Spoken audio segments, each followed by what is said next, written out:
This presentation examines the chi-square test for one variance.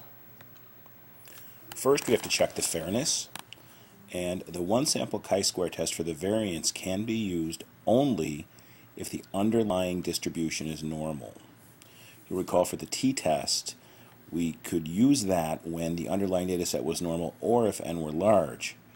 In this case, it is irrelevant what n is.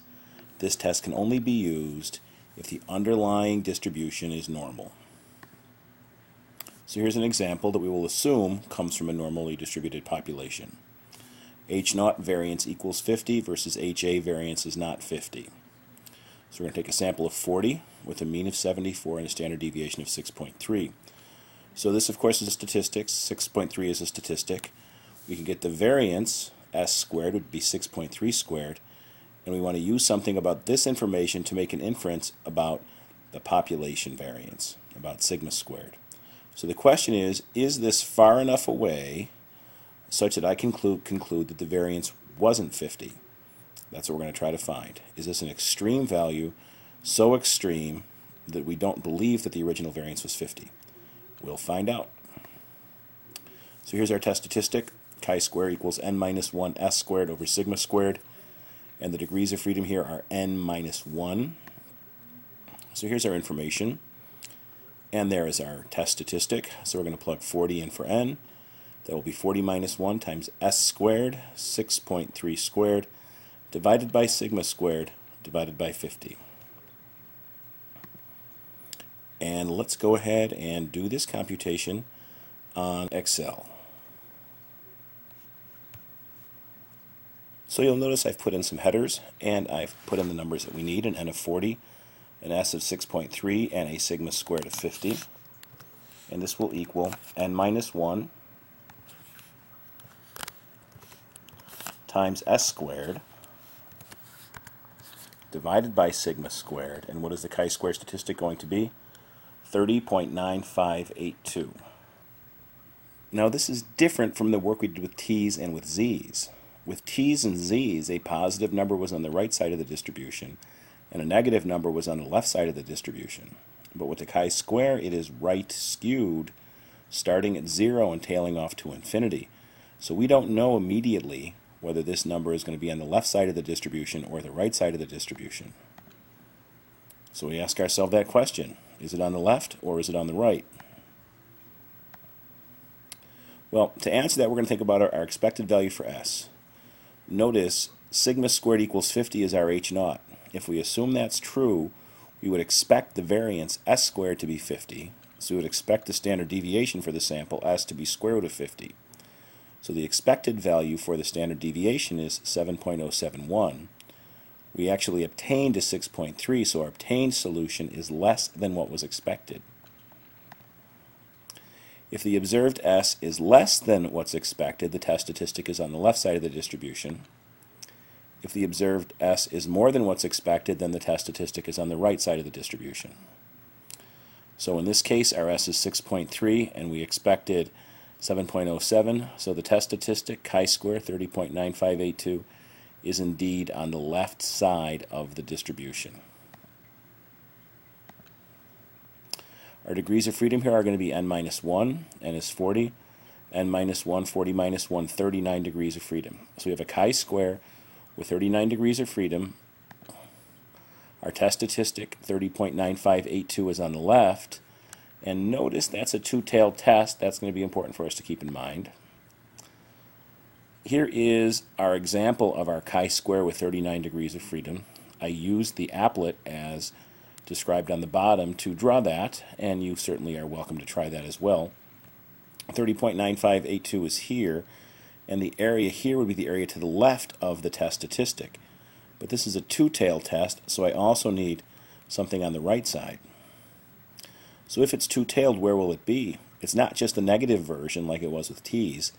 So I'm going to just draw a line somewhere where I think these areas are about the same, and I'm going to call that the right tail. But the fact of the matter is, whatever the left tail is, the p-value will just be twice that. So we're going to ask Minitab to do CDF 30.9582 for a chi-square with 39 degrees of freedom. and the number that comes back is 0.1827. So this tail is 1827, and this tail will also be 1827 by symmetry. So the p-value then is simply going to be the sum of those two, or 2 times 0.1827. So we get a p-value of 0.37, which is a very large p-value. So since the p-value is large, we have to fail to reject h-naught. Now that doesn't mean h-naught is true. It doesn't mean we accept h-naught. It just means we have to retain h-naught as possible.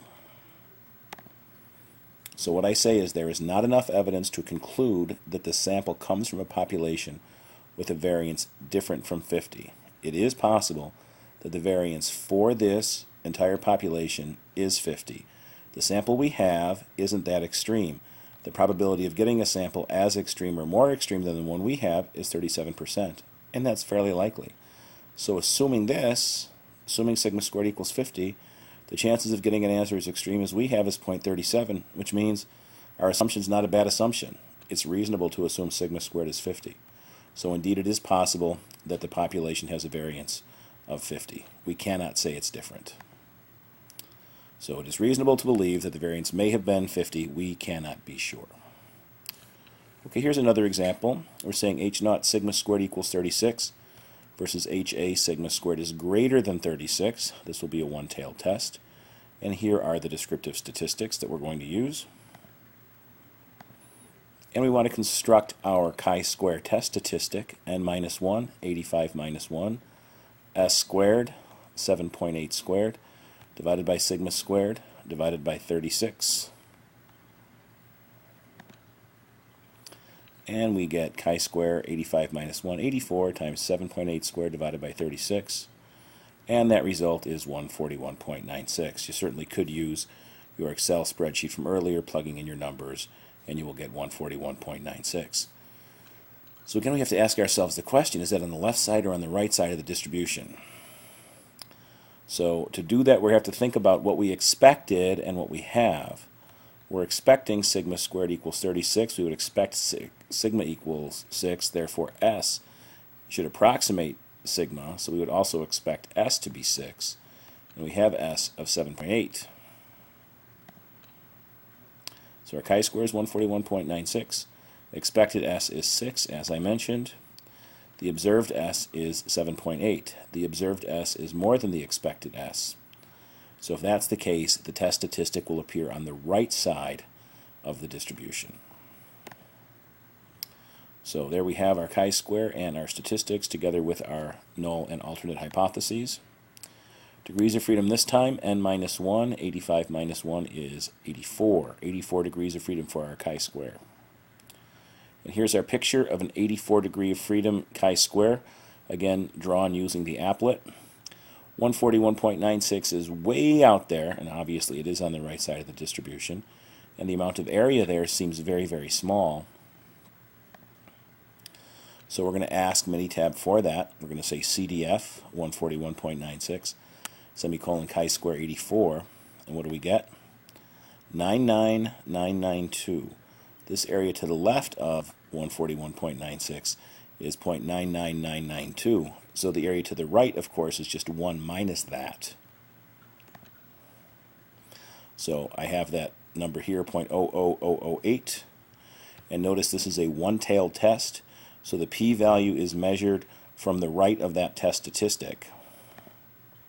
So the p-value that we have here is 0.00008. So there's again our null and alternate hypothesis. There's our p-value, and that p-value is small. And when the p-value is small, we reject h-naught. Now why is that? Assuming h-naught is true, assuming the variance is 36, the probability of getting a sample as extreme or more extreme than the one I have here is a very, very small number, which means probably that the null hypothesis was not true.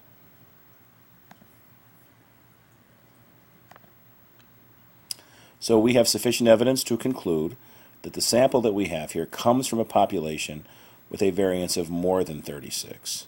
The chances of getting our numbers by random chance were so small, we throw h-naught out, and we say we have evidence to conclude that indeed what was stated in the alternate hypothesis, the variance greater than 36, is likely.